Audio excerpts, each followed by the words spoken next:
সবাইকে স্টক অবজারভারের পক্ষ থেকে শুভেচ্ছা জানাই। আমাদেরকে কিছু ফ্রেন্ড রিকোয়েস্ট পাঠিয়েছেন সিপার্ল, এমারালওয়েল, সমরিতা, গেইল এবং মিরাকেল নিয়ে আপডেট দেওয়ার জন্য। এখন থেকে আমরা ফ্রাইডে এবং স্যাটারডে চেষ্টা করব ফ্রেন্ডস রিকোয়েস্টগুলো আপডেট করার। আপনারাও বেশি বেশি করে আমাদের পোস্টগুলোকে লাইক এবং কমেন্ট করবেন। আপনাদের কাছ থেকে উৎসাহ পেলে আমরা মার্কেট নিয়ে আরও অনেক বেশি অ্যাক্টিভ থাকবো এবং আপনাদেরকে কুইকলি বিভিন্ন স্টক এবং মার্কেট নিয়ে আপডেট দেব। সো বন্ধুরা, এই স্টকগুলোর বর্তমান অবস্থান এবং ফিউচারে কেমন প্রাইস অ্যাকশন হতে পারে কিছুটা ধারণা দেব। আলোচনাটি শেষ পর্যন্ত শুনতে থাকুন। আলোচনাটি শুরুতেই সবাইকে রিকোয়েস্ট করব ডিসক্লেমার অংশটি আপনারা ভালো করে পড়ে নেবেন। পুঁজিবাজার ঝুঁকিপূর্ণ। আপনার কোনো পার্সোনাল বাই এবং সেলের কারণে আপনি যদি ক্ষতিগ্রস্ত হয়ে থাকেন, সে দায় স্টক অবজার্ভার বহন করবে না। শুরুতেই ডে চার্টে দেখে নেব Sea Pearl beach resort and spa limited এই স্টকটির অবস্থান। এই স্টকটি একসময় হিউজ র্যালি করেছিল। এটি স্টার্ট হয়েছিল 48 কিংবা 45 এই জোন থেকে, এবং এখান থেকে একটা হিউজ র্যালি হয় আপ টু 325 পর্যন্ত। আর বর্তমানে একটা সিগনিফিক্যান্ট কারেকশন হয়ে গেছে। এটি 61% সাইকেলটিতে এসে সাপোর্ট নিয়েছে। সো এটিকে আমরা মেজর কারেকশন বলতে পারি। আর এই স্টকটির মানি ফ্লো বরাবরই কিন্তু ভালো, এবং প্রায় সময় এই স্টকটি কিন্তু ট্রেডিং এর জন্য ভালো একটা অপরচুনিটি আমাদেরকে দিয়ে থাকে। সো ঠিকমতো এন্ট্রি এবং এক্সিট নিতে পারলে এই স্টকটি থেকে কিন্তু ট্রেডিং অপরচুনিটি সবসময় আমরা কম বেশি পেয়ে থাকি। লাস্ট ট্রেডিং সেশনে আমরা দেখতে পাচ্ছি একটা হিউজ ভলিউম নিয়ে আবারও একটা ড্রাইভ দিয়েছে, এবং এখানে একটি রেসিস্ট্যান্স ছিল 185.6। এখানে ফিবোনাচি চার্টে 50%-এর যে সাইকেলটি ছিল, এই সাইকেল রেসিস্ট্যান্স অবস্থান করছিল। এই রেসিস্ট্যান্সটিকে ব্রেকআউট করে এটি 20 এক্সপোনেনশিয়াল মুভিং অ্যাভারেজের উপরে অবস্থান করে এবং 50 এক্সপোনেনশিয়াল মুভিং অ্যাভারেজে এসে আবারও একটা সেল প্রেশার ফেস করছে। সো এখান থেকে কিছুটা রিজেকশন আমরা দেখতে পাচ্ছি। সো এই স্টকটির ক্ষেত্রে এখন আপনারা যদি এন্ট্রি নিতে চান, নিতে পারেন। তবে এই স্টকটির ক্ষেত্রে মাথায় রাখতে হবে 185 এর নিচে যদি স্টকটি চলে যায় তাহলে স্টপ লস দিতে হবে, বর্তমানে যদি আমরা এন্ট্রি নিয়ে থাকি। এখন আমরা এই স্টকটির ক্ষেত্রে এখানে একটি প্যাটার্ন আইডেন্টিফাই করেছি। এটাকে inverse head and shoulder pattern বলা হয়ে থাকে। যারা ব্রেকআউট ট্রেড নিতে ইন্টারেস্টেড, এখানে চাইলে স্টকটি যদি 196 কিংবা 200 এর উপর দাঁড়াতে পারে, একটু স্ট্রং হওয়ার পরেই আমরা সাজেস্ট করব এন্ট্রি নেওয়ার জন্য। সো 200 প্লাসে যদি স্ট্রং একটা পজিশন ক্রিয়েট করতে পারে, তাহলে এখানে একটা ব্রেকআউট ট্রেড নেওয়ার একটা অপরচুনিটি সৃষ্টি হবে, এবং সেক্ষেত্রে এই স্টকটি আপ টু 230 পর্যন্ত প্রাইস অ্যাকশন হতে পারে। ফার্স্ট টার্গেট আমরা সেট করব 230। যাত্রাপথে এখানে একটা সেল প্রেশার ফেস করবে 219। এখানে কিন্তু ভালো রকমের একটা সেল প্রেশার আসবে। এই রেসিস্ট্যান্সটিকে অবশ্যই মাথায় রাখতে হবে। আর এখন চাইলেও এন্ট্রি নেওয়া যায়। স্টপ লস হবে 185 এর নিচে যদি চলে যায় স্টপ লস, এখন যদি আমরা এন্ট্রি নিই। আর ব্রেকআউট ট্রেডে ক্ষেত্রে আমরা যদি এন্ট্রি নিই, এখানে কিন্তু একটা রিভার্সাল করে আবার কিন্তু একটা রিটেস্ট দেওয়ারও কিন্তু পসিবিলিটি থাকে।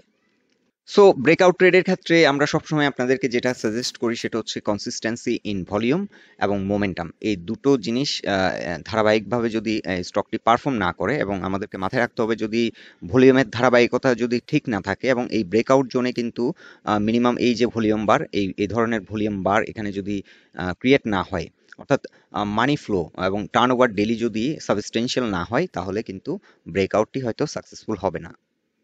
এখন আমরা এই স্টকটিকে যদি এলিয়ট ওয়েভ পার্সপেক্টিভ থেকে কনসিডার করি, তাহলে এখানে ওয়েভ নাম্বার আমরা 1 হিসেবে এটাকে আমরা ট্যাগ করব, আর এখানে ওয়েভ 2।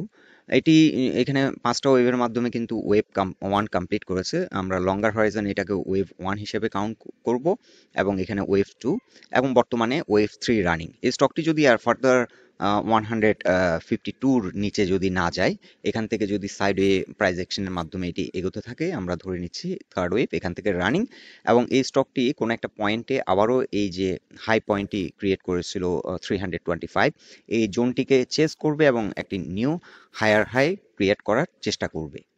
সো এটি হয়তো অনেকটা সময় নিতে পারে। বর্তমানে আমরা যে টার্গেটটি সেট করছি, আমরা আপাতত এই টার্গেটে থাকবো। আমাদের টার্গেট হচ্ছে 230।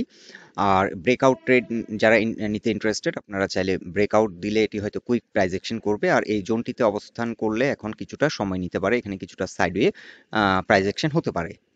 এখন আমরা ডে চার্টে দেখে নিচ্ছি এমারালওয়েল ইন্ডাস্ট্রিজ লিমিটেড এই স্টকটির অবস্থান। এই স্টকটিও কিন্তু সিপার্লের মতো একটা হিউজ র্যালি করে। এটি 31 থেকে যাত্রা শুরু করে আপ টু 188 পর্যন্ত প্রাইস অ্যাকশন করে, এবং এই স্টকটিও কিন্তু একটা সিগনিফিক্যান্ট কারেকশন হয়েছে এবং এটি কারেকশনের মধ্য দিয়েই যাচ্ছে। সো এই স্টকটির ক্ষেত্রে আমরা একটি চ্যানেল ড্র করেছি। এই চ্যানেল এর যে ট্রেন্ড লাইনটি, এই ট্রেন্ড লাইনটি কিন্তু সাপোর্ট হিসাবে অ্যাক্ট করছে। সো এখানে এখন যে সাপোর্টটি পেয়েছে সেটি হচ্ছে 96 এ।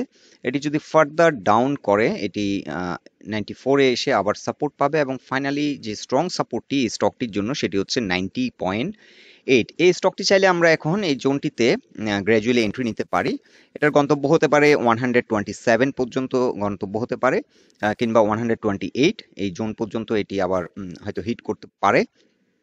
তবে যাত্রাপথে এখানে 109.5 একটি মেজর সেল প্রেশার ফেস করবে এই স্টকটি 109.5 এ। এই রেসিস্ট্যান্সটিকে আমাদের মাথায় রাখতে হবে। এখানে 200 এক্সপোনেনশিয়াল মুভিং অ্যাভারেজের একটি রেসিস্ট্যান্স লাইন আমরা দেখতে পাচ্ছি এবং ফিবোনাচি রিট্রেসমেন্ট চার্টে 50% যে রিকভার এই রিট্রেসমেন্ট সাইকেল সেই রেসিস্ট্যান্সটি অবস্থান করছে।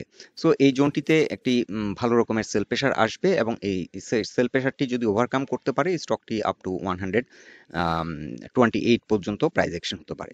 সো আমরা এখন এই চ্যানেলটি চাইলে ড্র করে আমরা ট্রেড করতে পারি। এটি এন্ট্রি নেওয়ার জন্য মোটামুটি একটা সুইটেবল জোন। আর এই স্টকটি যদি কোনো কারণে 90 যে সাপোর্ট লাইন 61% রিট্রেসমেন্ট সাইকেলের যে সাপোর্ট লাইন এটিকে যদি রেসপেক্ট না করে, এটা যদি ব্রেকডাউন করে, তাহলে এই স্টকটি থেকে আমরা এক্সিট নিয়ে নেওয়াটাই বেটার হবে। অনেকটা স্লো হয়ে যেতে পারে এই স্টকটি। সো বর্তমানে এখানে একটি স্পিনিং টপ আমরা ডে চার্টে লক্ষ্য করছি এবং এটাকে আবার রিটেস্ট করছে। এখান থেকে যদি ইউ টার্ন নেয় আমরা চাইলে এন্ট্রি নিতে পারি। এখন আমরা ডে চার্টে দেখে নিচ্ছি সমরিতা হসপিটাল লিমিটেড এই স্টকটির অবস্থান। এই স্টকটি একটা হিউজ মোমেন্টাম ফর্ম করে হঠাৎ করে এটি কিন্তু একটি ইম্পালসিভ মুভমেন্ট আমরা দেখতে পারি। প্রায় 90 ডিগ্রি অ্যাঙ্গেলে এই প্রাইস অ্যাকশনটি হয়েছে 116 পর্যন্ত এটি রেলি করে।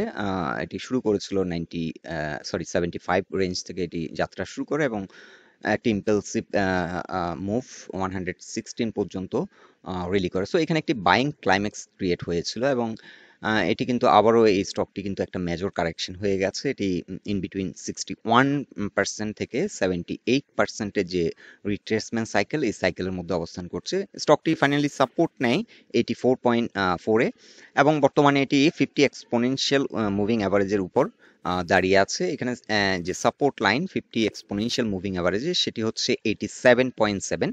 সো এটি সাপোর্ট হিসেবে অ্যাক্ট করবে।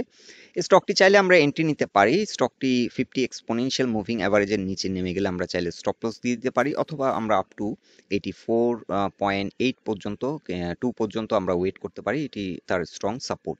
সো এর নিচে 83 তে 78% এর সাইকেল 83% এর সাইকেল, যেটি 78% রিট্রেসমেন্ট সাইকেল, সেটি হচ্ছে 83 প্রাইস পয়েন্ট, 83 টাকায়। এখানে একটা সাপোর্ট রয়েছে। এটি যদি 78% এর যে রিট্রেসমেন্ট সাইকেল এটিকে যদি রেসপেক্ট না করে এই স্টকটি থেকে এক্সিট নিয়ে নেওয়াটাই বেটার হবে। এই স্টকটি স্লো হয়ে যেতে পারে। বর্তমানে মানি ফ্লো ওয়াইজ যদি আমরা এই স্টকটি দেখি, মানি ফ্লো অনেকটা কম, যদিও এখানে একটা রিভার্সাল হয়েছে, কিন্তু এই রিভার্সালে কিন্তু আমরা এখানে তেমন একটা মানি ইনফ্লো দেখতে পাচ্ছি না। সো এটি ফার্দার আবার হয়তো এই জোনটিকে রিটেস্ট করার সম্ভাবনা আছে। এখানে অলরেডি রিজেক্ট হয়ে গেছে 90 থেকে এবং এখানে আবার হয়তো একটা রিটেস্ট করতে পারে। সো এই স্টকটিতে এখন ইমিডিয়েটলি জাম্প না করে ট্রেডে আরেকটু আমরা ওয়েট করে এই স্টকটির অবস্থান এবং behaviour price action next trading সেশনগুলোতে কেমন হয় একটু দেখা দরকার। সো এই স্টকটি যদি নেক্সট ট্রেডিং সেশনে যদি আবারও এই জোনটিকে রিটেস্ট করে, আমরা এখান থেকে যদি রিটেস্ট করে একটা রিভার্সাল নেয়, আমরা তখন চাইলে এন্ট্রি নিতে পারি এবং সেক্ষেত্রে আমরা টার্গেট সেট করব 100। এখন আমরা ডে চার্টে দেখে নিচ্ছি গেইল Golden Harvest Agro Industries Limited এই স্টকটির অবস্থান। এই স্টকটির ক্ষেত্রে আমরা যেটা দেখতে পাচ্ছি, স্টকটি কিন্তু যে মিনিমাম একটা পারফরমেন্স সেটা এখনো করেনি।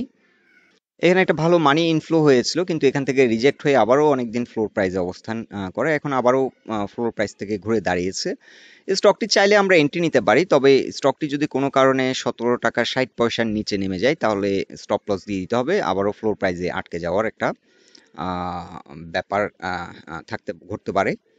তবে এই স্টকটি ভালো পারফর্ম করবে, আমরা উইকলি চার্টে দেখে নিচ্ছি, ভালো পারফর্ম করবে উইকলি চার্টে যদি 50 এক্সপোনেনশিয়াল মুভিং অ্যাভারেজের উপর ঘুরে দাঁড়াতে পারে, 19.5 এর উপর যদি এটি ঘুরে দাঁড়াতে পারে তাহলে ভালো একটা প্রাইস অ্যাকশন আশা করা যায়। আদারওয়াইজ এখানে হয়তো কিছুদিন সাইডওয়ে মুভমেন্টের মাধ্যমে এটি হয়তো রান করতে পারে।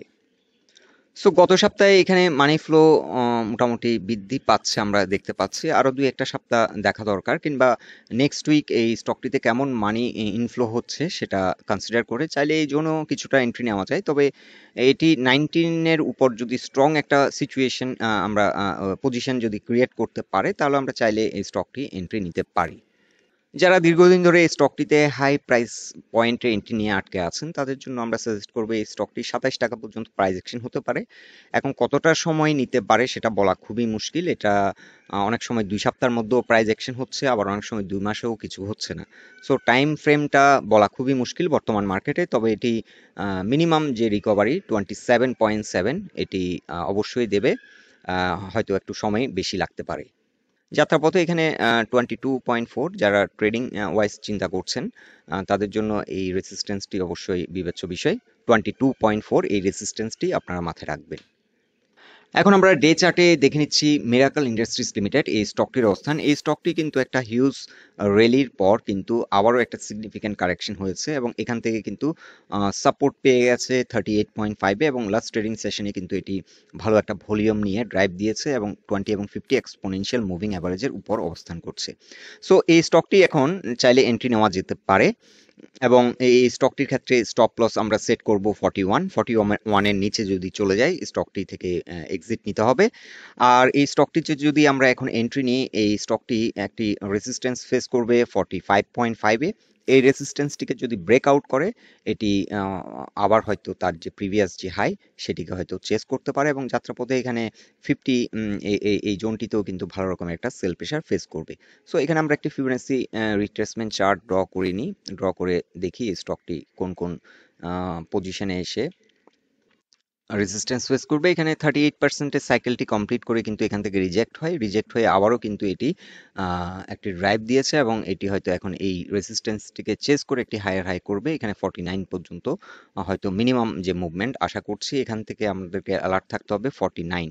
এখানে 50% এর একটি রিকভারি রিট্রেসমেন্ট যে চার্ট, এখানে রিকভারি সাইকেল, এবং এখানে 61 এর রিকভারি সাইকেলটি হবে 52-তে। সো 49 এবং 52 এই জোন টিতে আমাদেরকে একটু অ্যালার্ট থাকতে হবে।